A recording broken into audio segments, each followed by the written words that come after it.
जय श्री कृष्णा। मीन राशि, मीन लग्न, बहुत बढ़िया वक्त है। आपको बिल्कुल भी पीछे नहीं हटना चाहिए, अथक प्रयास करके इसका फायदा उठाना चाहिए। आपके लग्न के स्वामी गुरु, राशि के स्वामी गुरु यहाँ वर्गोत्तम में उच्च राशि में है। कर्क राशि गुरु की उच्च की राशि है। मंगल यहाँ पर अस्त है, लेकिन ये भी वर्गोत्तम में है। शनि यहाँ पर वक्री है, तो गुरु की दृष्टि शनि को बड़ा एक्सप्लोर कर रही है, यानी उठाव आ रहा है।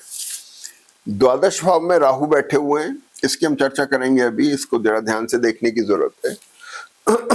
मंगल बुध और सूर्य का कॉम्बिनेशन भी बहुत अच्छा है। अब शुरुआत यूं है कि कुछ खर्च की स्थिति सबसे पहले आ रही है, एक्सपेंसेस आ रहे हैं, और द्वादशेश जब भी एक्सप्लोर होता है तो आपकी स्थिति को ऊपर ले जाता है। आप जिस लेवल पर हैं वहां से ऊपर उठा देता है, यानी आपको इस जन्म पत्री में मान सम्मान मिल रहा है, प्रतिष्ठा मिल रही है, उसकी वजह से आपकी जो स्थिति है मूल वो ऊपर उठ रही है।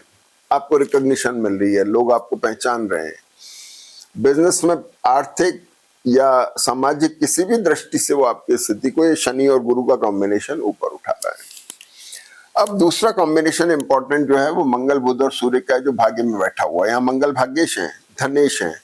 ये कॉम्बिनेशन के नक्षत्रों की वजह से कॉम्बिनेशन बहुत एक्सप्लोरिंग है। एक्सप्लोरेशन के दो तरीके हैं, physical, mental, financial. Financial part पे भी एक्सप्लोर कर रहा है, यानी उठाव आ रहा है, पैसा आ रहा है। फिजिकल पार्ट पर जो थोड़ी बहुत एलिमेंट या इन पाप ग्रहों की वजह से जो थोड़ी बहुत तकलीफें आती है वो भी बढ़ेंगी, उसका भी ध्यान रखना है।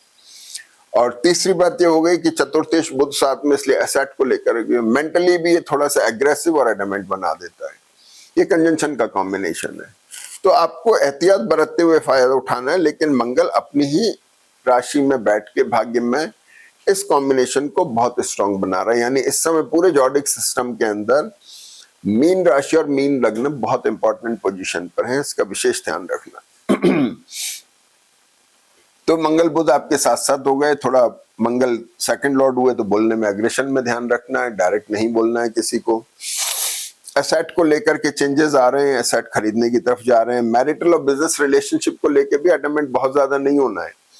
रीजन बीइंग कि मतलब आप अगर आपकी जन्म पत्री अच्छी जा रही है तो अच्छे आप डिसीजन लेंगे, गलत जा रही है तो फिर आप गलत डिसीजन भी ले सकते हैं, तो इसका ध्यान रखना है। अब सबसे बड़ी चीज क्या है कि राहु द्वादश में है, जो आपके मेष नवांश में है। धन के खर्च में विशेष एहतियात बरतना है, एसेट की डीलिंग में बहुत एहतियात बरतना है। केतु और मंगल उसे एक्सप्लोर कर रहे हैं। एनर्जी ड्रेन आउट का हाउस हो गया 12th house. Physical, mental, financial, तीन तरह की एनर्जी किसी भी तरह की ड्रेन आउट हो सकती है। फिजिकल पार्ट पे ट्रैवल होना, मेंटल पार्ट पे मानसिक परेशानी आना, और फाइनेंशियल पार्ट पे पैसे का खर्चा होना, क्योंकि दृष्टि चतुर्थ भाव पर है। तो ये एसेट को भी बताता है, लोकेशन को बताता है जो चेंज हो सकती है। अब इंपॉर्टेंट चीज क्या है कि जैसे ही 17 तारीख का वीक शुरू हुआ, सबसे पहले चंद्रमा आपके कन्या राशि में आ गए। चंद्रमा कन्या राशि में आते ही वर्गोत्तम में आ गए। सुबह 7:15 बजे से ही, 8:15-9 बजे के बाद से ही लेके दिन में 3:30 बजे तक चंद्रमा यहाँ वर्गोत्तम में है। शनि की दृष्टि है, शनि पर गुरु की एक बहुत अच्छा कॉम्बिनेशन है, ये रिडिफाइनिंग मोड बना रहा है। मैरिटल और बिजनेस रिलेशनशिप और प्रोफेशन को लेकर के रिडिफाइनमेंट आ रहा है, बेटर माइंड में कुछ नई चीजें आ रही हैं। जन्मपत्री सपोर्टिव है तो नए ऑप्शन आ सकते हैं, नए तौर तरीके बन सकते हैं। ठीक है, ये चंद्रमा वर्गोत्तम में है तो आप इसका फायदा उठा सकते हैं नई शुरुआतें करने में, किसी भी तरह का कुछ नए टाई अप्स करने में, नए एसोसिएशन डेवलप करने में, मैरिटल और बिजनेस रिलेशनशिप के पार्ट पे कुछ नई अच्छी चीजें होने में, और ये सब आप। इसके बाद चंद्रमा इसी दिन 3:30 बजे चंद्रमा तुला राशि में आ रहे हैं, यहां भी वर्गोत्तम में है। अब ये चंद्रमा जब आपके यहाँ आ जाते हैं तुला राशि में, तो शुक्र चंद्र का अष्टम भाव में बैठना वैचारिक वो बताता है, डिफरेंस ऑफ ओपिनियन बता रहा है। राहु की दृष्टि इसके ऊपर, इसको विम्सिकल बना रहा है। ट्रैवल करा सकता है अष्टम में चंद्रमा, वो एक अलग बात है। सिबलिंग्स को लेके हो गए, आपके प्रयासों को लेके रिडिफाइनमेंट आ रहा है, चेंजेस आ रहे हैं, आपको थोड़ा शक शुबा में डाल रहा है। पेट की समस्या का ध्यान रखना है। ठीक है, मैरिटल और बिजनेस रिलेशनशिप में किसी तरह की कोई अगर डिफरेंस ऑफ ओपिनियन है तो उस वक्त को निकालें, आने वाला वक्त अच्छा आ रहा है। तो आपके रात को 10:30 बजे तक ये टाइम चलता है, तो इससे भी आप काम में ले सकते हैं। ये मैंने जैसे बताया तुला राशि के लिए और इनके लिए अच्छा वक्त होगा। अब अगली बात ये हो गई कि चंद्रमा यहां से 20 तारीख को शिफ्ट होके यहां आ जाते हैं वृश्चिक राशि में। वृश्चिक राशि में आते ही इसका बुध के साथ एक कॉम्बिनेशन बनता है जो बड़ा सेंसिटिव कॉम्बिनेशन है। सबसे खास बात क्या है कि ये भाग्य भाव में, इसलिए खतरा नहीं है। ये इजाफा दे रहा है लाइबिलिटीज को लेकर के। आप अगर कुछ खरीदना चाह रहे हैं, कुछ एसेट खरीदना चाह रहे हैं, क्योंकि ध्यान रखने की बात है गुरु वर्गोत्तम में है और वक्री है। गुरु की टेंडेंसी मिथुन राशि में आने की है, यानी एसेट तो क्रिएट करवा रहा है, प्रोफेशनल चेंजेस ला रहा है, लेकिन मंगल और सूर्य की वजह से आपको एग्रेसिव डिसीजन नहीं लेना है, सोच विचार के लेना है। मंगल की दृष्टि इस भाव के ऊपर कमर के दर्द वगैरह दे सकती है, राहु भी उस पर दृष्ट है, ध्यान देने की जरूरत है।